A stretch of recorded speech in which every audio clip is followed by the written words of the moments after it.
underneath the arm here, okay, to kind of maintain that interval. So I need a big wedge. There's this box. Or if you don't have a big wedge, you can use something else. I doubt we'll need it really big. But you're going to want something like this. They can kind of fill the space up, all right? So just like that. And you're going to want the patient to kind of lay over a little bit on it. Good. You could use a towel. That's right. Just like that. Everybody with me? So then, what you're basically doing on this mobilization is your hand is coming in here underneath, and you're stabilizing the humerus on this wedge, or just maintaining that position. Your other hand just grabs the radial head, both ventrally and dorsally. All right, and you can just take it and grab it right here. All right. The best way to do this, and you guys might want to practice this too, is this. And I would recommend you actually do this. Take your arm, your patient's arm, kind of slide roll this way a little bit. No, like this, just like getting here. Take your patient's arm, and I want you to find. Now I can't see it. There you go. There you go. I might have been able to see that 5 or 10 years ago, but right now, that's all.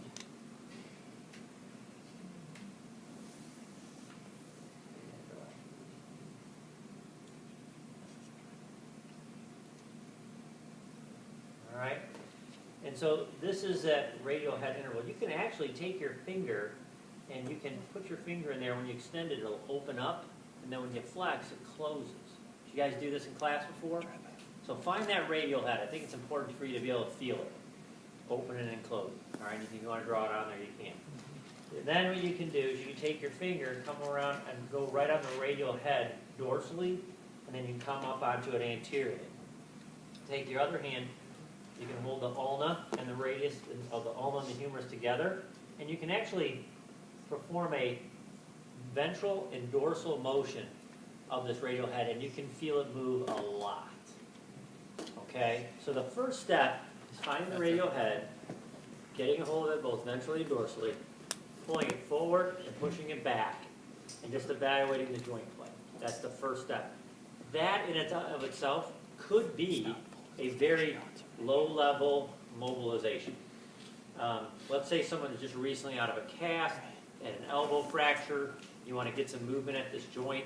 This could be a mobilization. It really could. The test could be a mobilization. So just coming in here and moving it, just like that. Okay? Yes? All right. I don't know if this is a big deal or not, but I noticed in the older version of the book, they're holding it like you are, and in this newer version, he's coming over top and holding the humerus. Does it matter? Well, you can probably tell I'm stuck in the past, right? And I'm okay with it doing it the older way or the new way. I don't think there's that big of a difference in regards. I mean, yes, you're coming across versus over. But I did it this way so you could see it. Was kind of the main thing. Okay. Because I think if I go the other way, I'm going to probably be blocking it. The important thing is you're getting the right direction of the radius. Yeah. So let's just start with this first. We'll tighten up the mobilization in a minute. But I want you to palpate the radial heads first, number one. I want you to draw them on the person. I want you to feel it open and close with flexion and extension first. Let's do that. Then I want you to set your patient down in this position where the forearm is flat on the table, and then the humerus is in a position like this. Grab it dorsally and ventrally, and I want you to move it. You could actually do it like this. Now again, your patient probably won't have full extension. You wouldn't be doing this mobilization then if they did, right? Because this is an extension mobilization. But you could just grab it like this and you can move it. But it is better if you have it stable and you can just kind of move it up and down like that. Let's just start there first, and then we'll pick it up. Yes? Pressing back almost just medially to the radial radialis. You know what? Let me get the skeleton hand, or the arms ahead. There was 3 of them up here. And where'd you hide them? Oh, they're... I'll put them back there. All right, don't get up and get them. Come on, Pee-wee. I'm just you're so sensitive. Isn't he sensitive? That's why I'm talking. Okay, I'll put this up here. Can we switch your arms so it kind of goes with it? Turn around. You guys see that now? Okay, so pretend. Oh, See that? perfect.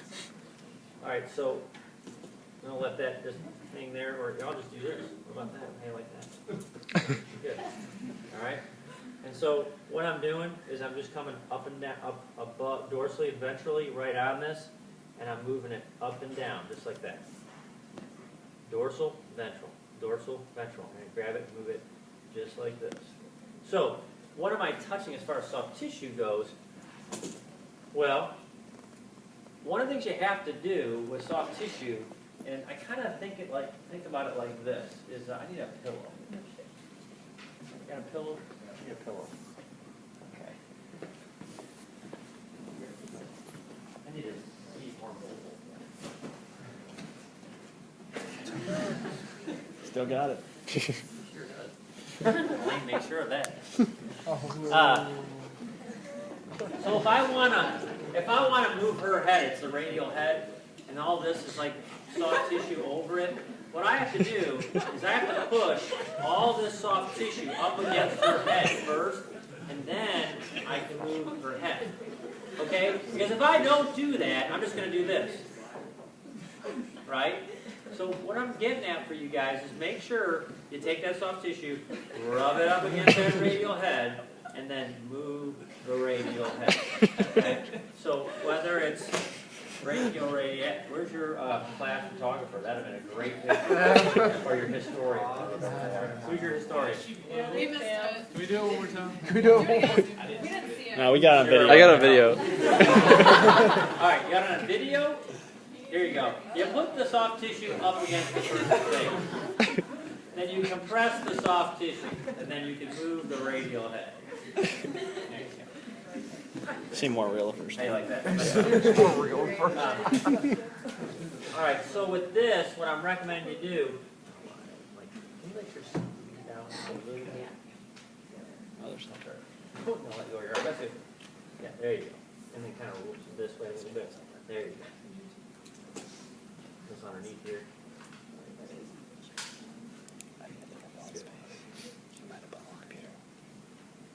Now I'm taking the soft tissue. I'm not going to grab the break grass and go wooga wooga, because that's just wooga wooga in the soft tissue. Tissue. I wouldn't have said that if I lived in Detroit. It said tissue. All right.